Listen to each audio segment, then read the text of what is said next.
हमने आपको बताया था कि कागज पर लिखवा रहे हैं वशिष्ठ नारायण। इस बार कोई चूक नहीं चाहते हैं। नीतीश कुमार को भी कन्विंस करने में बहुत समय लगा है, बहुत मेहनत लगा है। और अगर रास्ते पर नीतीश कुमार चलना चाहते हैं तो उन्हें इस बात की गारंटी चाहिए होगी कि जब तक नीतीश कुमार का समीकरण सध नहीं जाता है तब तक उपेंद्र कुशवाहा कहीं नहीं जाएंगे। चिराग पासवान दूसरे नंबर के सबसे खतरनाक दुश्मन हो जाते हैं नीतीश कुमार के। एक और दुश्मन है नीतीश कुमार के जिन्हें लाया गया था इसी तरह से दोस्ती के तौर पर, लेकिन फिर उनको भी लगता है कि पीठ में खंजर घोंप दिया गया नीतीश कुमार द्वारा।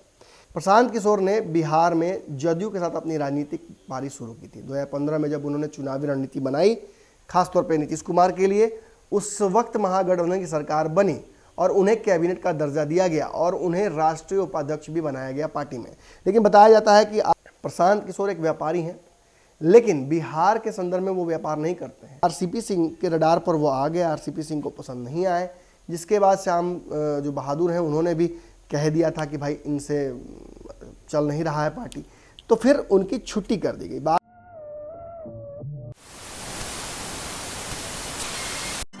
नमस्कार, भारत लाइव देख रहे हैं आप।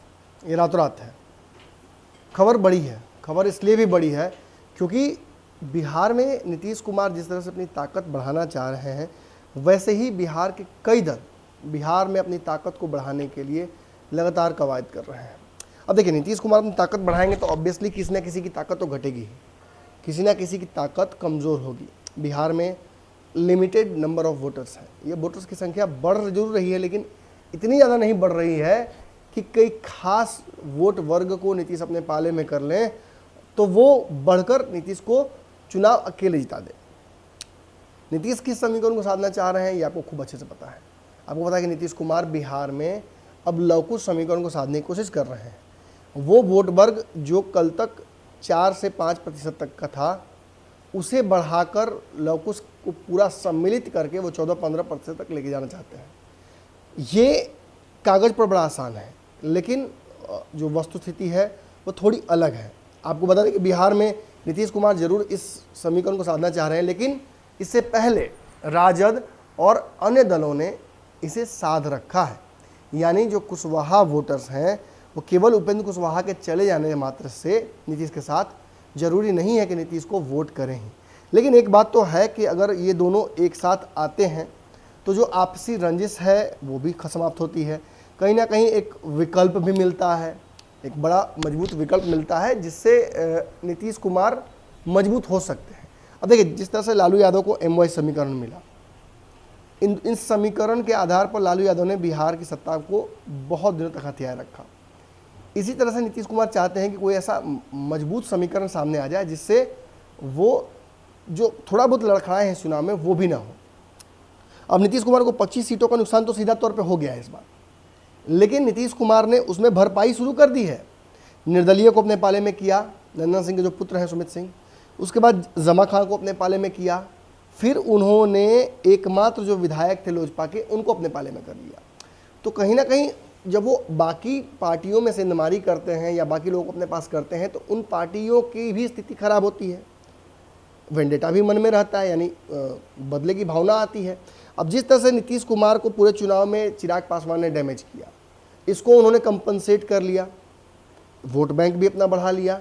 जो 6% वोट बैंक का नुकसान किया था चिराग पासवान ने पूरे चुनाव में, उनको वो वोट प्रतिशत उन्होंने उससे ज़्यादा बढ़ा लिया लवकुश को एक करके। लेकिन उतना ही नहीं, उन्होंने अन्य कई पार्टियों में भी अपने दूत भेज रखे हैं। अशोक चौधरी की बेचैनी, अशोक चौधरी का लगातार घूमना, अलग अलग लोगों से मुलाकात करना पार्टियों के, ये कहीं ना कहीं एक इशारा करता है। लेफ्ट की पार्टियों के विधायकों से भी मुलाकात हुई है नीतीश कुमार की, ओवैसी के 5 विधायकों से भी मुलाकात हुई है। तो इन्हें बस आप मुलाकात मात्र मानकर नहीं चल सकते हैं आप, क्योंकि नीतीश कुमार जिससे मिल रहे हैं उसको मिला ले रहे हैं। जब याद होगा आपको कि जब हमने उपेंद्र कुशवाहा की खबर सबसे पहले चलाई थी, हमारे बाद इंडियन एक्सप्रेस ने चलाई थी, वो भी रिस्क लेकर उन्होंने चलाया था, कुछ उसमें सत्यापित नहीं किया था। हमने आपको बताया था कि कागज पर लिखवा रहे हैं वशिष्ठ नारायण। इस बार कोई चूक नहीं चाहते हैं। नीतीश कुमार को भी कन्विंस करने में बहुत समय लगा है, बहुत मेहनत लगा है। और अगर रास्ते पर नीतीश कुमार चलना चाहते हैं तो उन्हें इस बात की गारंटी चाहिए होगी कि जब तक नीतीश कुमार का समीकरण सध नहीं जाता है तब तक उपेंद्र कुशवाहा कहीं नहीं जाएंगे।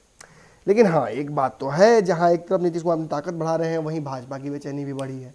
लेकिन भाजपा कुछ कर नहीं सकती है, क्योंकि भाजपा ऐसी स्थिति में है कि उसे नीतीश की आवश्यकता है अभी। इसीलिए शायद भाजपा बिहार में अपना मुख्यमंत्री देने से डर रही थी। उसे पता था कि नीतीश की छत्र छाया के बिना भाजपा बिहार में नहीं बढ़ सकती है, नहीं रह सकती है। अब बात करते हैं बाकी दलों की। कायदे से कागज पर नीतीश कुमार के 3 बड़े दुश्मन हैं, राजनीतिक दुश्मन। एक तेजस्वी यादव, क्योंकि उनको लगता है कि उनके पिता को सत्ता से विमुख भी नीतीश कुमार नहीं किया है, और फिर जब दोबारा नीतीश कुमार साथ में आकर 2015 में सरकार बनाए तो 2017 में नीतीश कुमार ने पीठ में छुरा घोंप दिया है। तो सबसे बड़े जो नीतीश कुमार के दुश्मन हैं वो तेजस्वी यादव हो जाते हैं। फिर दूसरे नंबर पर नीतीश कुमार के जो दुश्मन हैं वो चिराग पासवान हो जाते हैं, क्योंकि चिराग पासवान को लगता है कि नीतीश कुमार ने हमेशा दलित और महादलित में डिवीज़न क्रिएट किया है, हमेशा से रामविलास पासवान की जो राजनीतिक हैसियत बिहार में है उसको क्वेश्चन किया है।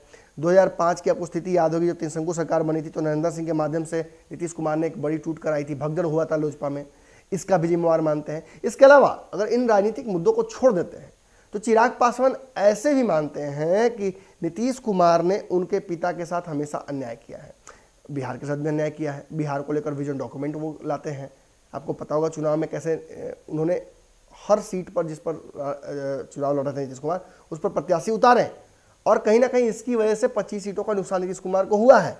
नीतीश ने इस बात को सार्वजनिक रूप से एक्सेप्ट भी किया है कि कौन दुश्मन कौन दोस्त था पता नहीं चला। इसको लेकर भाजपा भी इस स्थिति में है कि वो चिराग पासवान से बहुत ज़्यादा दोस्ती नहीं कर रही है, क्योंकि उसे पता है कि बिना नीतीश के बिहार में सत्ता नहीं मिलेगी। तो अब समझ रहे होंगे कहीं ना कहीं चिराग पासवान दूसरे नंबर के सबसे खतरनाक दुश्मन हो जाते हैं नीतीश कुमार के। एक और दुश्मन है नीतीश कुमार के जिन्हें लाया गया था इसी तरह से दोस्ती के तौर पर, लेकिन फिर उनको भी लगता है कि पीठ में खंजर घोंप दिया गया नीतीश कुमार द्वारा। प्रशांत किशोर की बात कर रहा हूँ मैं। प्रशांत किशोर जो कि अभी बंगाल चुनाव में बहुत व्यस्त हैं, इसके बाद जाएंगे वो पंजाब में उनको कैबिनेट का दर्जा मिला हुआ है। प्रशांत किशोर का एक चैट रूम का वीडियो लीक हो गया था, याद होगा आपको। इस वीडियो में उन्होंने जो बंगाल है वहाँ पे बताया था कि भाजपा और नरेंद्र मोदी का जलवा चल रहा है, थोड़ा मुश्किल हो रहा है वहाँ काम करना। तो आप समझ रहे होंगे कि कहीं ना कहीं प्रशांत किशोर एक व्यापारी हैं, लेकिन बिहार के संदर्भ में वो व्यापार नहीं करते हैं। प्रशांत किशोर ने बिहार में जदयू के साथ अपनी राजनीतिक पारी शुरू की थी 2015 में, जब उन्होंने चुनावी रणनीति बनाई खासतौर पर नीतीश कुमार के लिए। उस वक्त महागठबंधन की सरकार बनी और उन्हें कैबिनेट का दर्जा दिया गया और उन्हें राष्ट्रीय उपाध्यक्ष भी बनाया गया पार्टी में। लेकिन बताया जाता है कि आरसीपी सिंह के रडार पर वो आ गए, आरसीपी सिंह को पसंद नहीं आए, जिसके बाद श्याम जो बहादुर हैं उन्होंने भी कह दिया था कि भाई इनसे चल नहीं रहा है पार्टी, तो फिर उनकी छुट्टी कर दी गई। बाद में बहुत सारे आरोप नीतीश कुमार पर उन्होंने लगाए, काफ़ी समय लिया, लेने के बाद नीतीश कुमार पर लगा इससे कुछ राजनीतिक फ़ायदा नहीं उठ पा रहा है या नीतीश के खिलाफ कुछ बोलेंगे तो उसका फ़ायदा मिलेगा।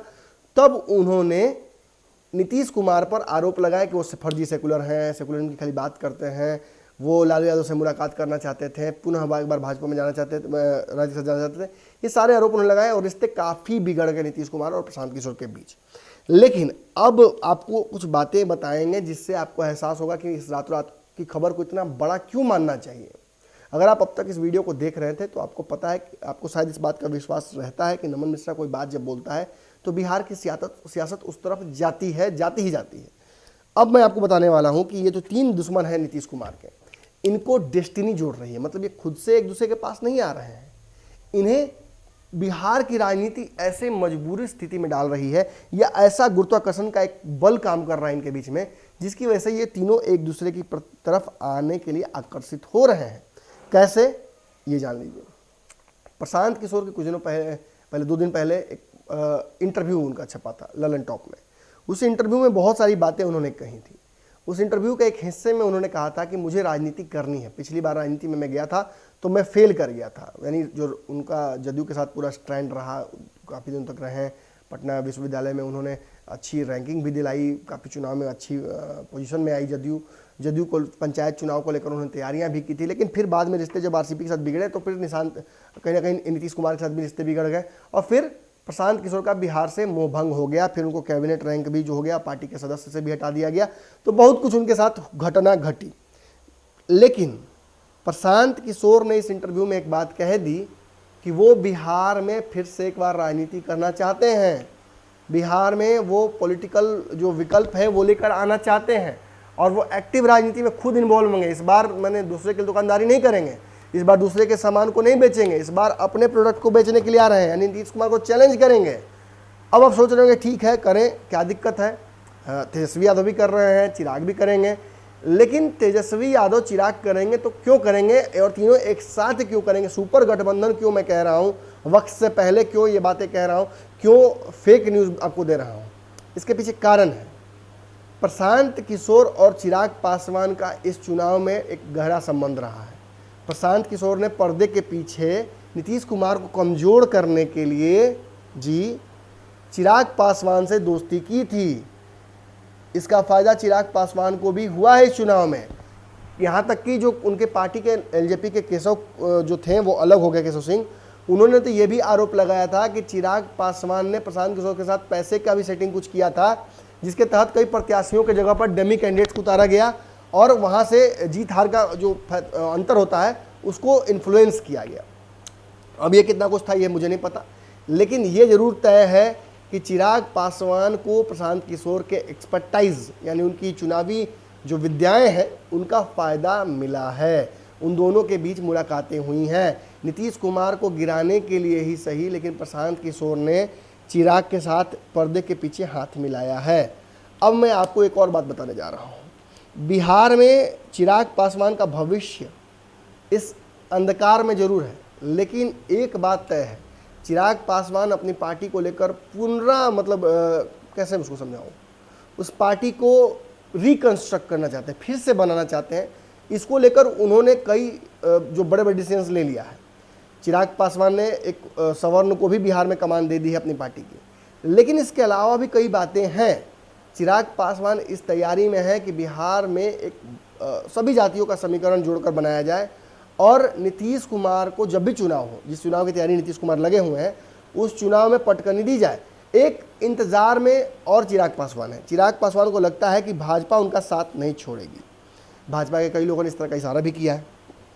अब यहाँ गेम क्या है, चिराग पासवान को केंद्रीय मंत्रिमंडल में स्थान दिलाने के लिए बहुत लोग पैरोकारी कर रहे हैं, यानी मोदी मंत्रिमंडल में पिता की जगह पर उनको स्थान मिल सकता है। लेकिन भाजपा के कई लोगों ने इस बात का एहसास भी करा दिया है कि चिराग अब एनडीए का हिस्सा नहीं।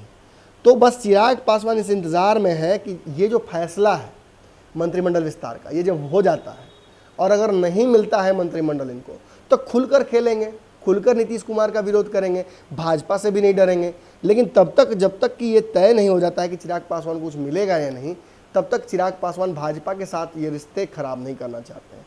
वो जानते हैं कि जैसे ही ताकत आएगी, जैसे ही केंद्रीय मंत्रिमंडल में इंडक्शन होगा, वैसे ही पार्टी के कई लोग जो भागने की तैयारी में हैं वो भी भागेंगे नहीं, फाइनेंसर्स भी साथ देंगे। ऐसी स्थिति में उन्हें चिराग पासवान की आवश्यकता, उन्हें प्रशांत किशोर की आवश्यकता फिर से पड़ सकती है। प्रशांत किशोर भी बिहार की राजनीति में आएंगे तो रातों रात पार्टी तो खड़ी नहीं कर लेंगे, उन्हें भी एक कोर वोट बैंक की आवश्यकता होगी। चिराग पासवान के पास वो वोट बैंक है। आपको पहले भी हमने कहा है, बिहार में विपक्ष को सहायता करने के लिए प्रशांत किशोर तैयार थे। प्रशांत किशोर ने एक बयान भी दिया था कि जिसको मेरी आवश्यकता है नीतीश कुमार को हटाने में, मैं उसकी सहायता करने के लिए तैयार हूँ। तेजस्वी यादव ने इस बात का नोटिस नहीं लिया था तब, लेकिन जब प्रशांत किशोर की जो एक्सपर्टीज़ है उसका फ़ायदा उन्होंने नहीं उठाया और इस चुनाव में कांग्रेस की वजह से उनको बहुत बड़ी हार का सामना करना पड़ा। मतलब बड़ी हार क्या कहेंगे, कांग्रेस के लिए बड़ी हार है, लेकिन तेजस्वी यादव तो फिर भी सत्ता प्राप्त कर सकते थे जो परिस्थितियाँ थी, लेकिन इस समीकरण को वो नहीं साध पाए, इस बात का मलाल उनको है। तो अंदर ही अंदर खबर ये आ रही है कि नीतीश कुमार को कमज़ोर करने के लिए, नीतीश कुमार को धराशायी करने के लिए, उन्हें डिसमेंटल करने के लिए इस कुर्सी से इन तीनों का एक साथ आना अवश्यंभावी लग रहा है। वैसे भी चिराग पासवान और तेजस्वी यादव दूर दूर से ही इशारों में एक दूसरे के प्रति थोड़ा बहुत प्यार और सम्मान दिखा रहे हैं। पूर्व में भी इन दोनों ने ये बात कही थी। तेजस्वी यादव जहाँ उन्हें अपना बड़ा भाई मानते हैं, वहीं चिराग पासवान ने तो यहाँ तक कह दिया था कि वह जो बिहार का भविष्य है वो तेजस्वी यादव ही हैं और उनके साथ काम करने में उन्हें कोई ऐतराज़ नहीं है। तो आप समझ रहे हैं, जहाँ एक तरफ चिराग पासवान तेजस्वी यादव के साथ काम करने के लिए तैयार हैं, वहीं चिराग पासवान कहीं ना कहीं जो प्रशांत किशोर उनके साथ भी साठगांठ करने के लिए तैयार हैं। तो इस समीकरण को आगे आप अगर बनता हुआ देखेंगे, क्योंकि देखिए बाकी कोई कहता तो मैं विश्वास नहीं करता, लेकिन प्रशांत किशोर ने जब इशारा कर दिया कि बिहार में आकर राजनीति करेंगे, नीतीश कुमार का विकल्प पैदा करेंगे और खुद भी एक्टिवली इन्वॉल्व रहेंगे तो आप मान कर चलिए कि वो यहाँ पर भाजपा का कैंपेन करने तो आएंगे नहीं, या तो तेजस्वी यादव का कैंपेन करेंगे या चिराग पासवान को विकल्प बनाने की कोशिश करेंगे। लेकिन सिंस चिराग के पास उतना बड़ा वोट बैंक नहीं है जो लालू यादव का कोर वोट बैंक है, जिसकी आज पूरी तरह से कहा जा सकता है कि ज़मींदारी तेजस्वी यादव की है, तो उस ज़मींदारी को ही कहीं ना कहीं जाकर लीज पर लेनी पड़ेगी। और इसके लिए बस आप इंतज़ार कीजिए समय का, देखते जाइए बयानों के श्रृंखलाओं को। अगर राजनीतिक समझ मेरी आपको भरोसा है तो याद रखिए आने वाले समय में इन तीनों को आप एक साथ देख सकते हैं। इशारा तो कम से कम प्रशांत किशोर ने कर ही दिया है कि एक सुपर गठबंधन बिहार में नीतीश कुमार के खिलाफ बनेगा। तो ये था रातों रात में आज का मेरा विश्लेषण। अगर आपको ये अच्छा लगा हो तो आपको पता ही है इस चैनल को आपको सपोर्ट करना है, ये आपके द्वारा ही पोषित चैनल है। हमारा जो UPI नंबर है वो दिया हुआ है, आप उस पर आकर हमारे चैनल को आर्थिक सहयोग कर सकते हैं। हाँ, कल के पंचनामा में मैंने बहुत जल्दी में बता दिया था बाबा की तबीयत को लेकर खबरें। बाबा स्वस्थ हैं, पहले से काफ़ी अच्छे हैं। जब से उनको कार्डियक प्रॉब्लम्स आए हैं तब से कोरोना की वजह से हम उन्हें घर में ही उन्हें रख लिया है हम लोगों ने। डॉक्टर्स लगातार मॉनिटर कर रहे हैं, जो मेडिकल इक्विपमेंट्स हैं वो लगातार उनके आसपास हैं। किसी से मिलने की मनाही है, खबरों को, मोबाइल को, इन सब को देखने की भी मनाही है। बात ज़रूर मुझसे लगातार होती रहती है, तो आप लोगों के बारे में भी लगातार चिंता दिखाते हैं, बोलते हैं कि दर्शक मुझे मिस कर रहे होंगे, खबरें बहुत सारी हैं, मैं करना चाहता हूं। लेकिन अभी फ़िलहाल 15-20 दिनों तक डॉक्टर जब तक ये कह नहीं रहते हैं कि वो इस तरह के स्ट्रेसफुल इन्वायरमेंट में काम कर सकते हैं, तब तक तो उनका आना संभव नहीं है। लेकिन हाँ, उनका मैसेज मैं आप लोगों को लगातार देता रहूँगा। पहले से उनकी जो स्वास्थ्य की स्थितियाँ हैं वो काफ़ी बेहतर कहीं जाएंगी। अगर आप लोगों की प्रार्थनाओं में दम जो है उसकी वजह से ही ये संभव हो पाया है कि बाबा इतनी कम समय में ही रिकवर किए हैं। आगे एक लंबी रोड है रिकवरी की, लेकिन सब कुछ ठीक हो जाएगा, ऐसा मुझे उम्मीद है। आप लोग का आशीर्वाद केवल बस बना रहना चाहिए। धन्यवाद। अगर ये वीडियो पसंद आई और वह बिहार के राजनीति और बिहारियत से सरोकार रखेनी तो सब्सक्राइब बटन दबा के चैनल के सब्सक्राइब कर ली। ओजे एगो घंटी बा, ओकरा बटन दबा देला से कुल सटीक और मारक खबर रुआ मुफ्त में मिल जाई। अगर रुआ पत्रकारिता के हमनी के नया प्रयोग में सहयोग कर चाहतानी तो ज्वाइन बटन दबा दी। पेटीएम नंबर नोट कर ली 9386816700। धन्यवाद।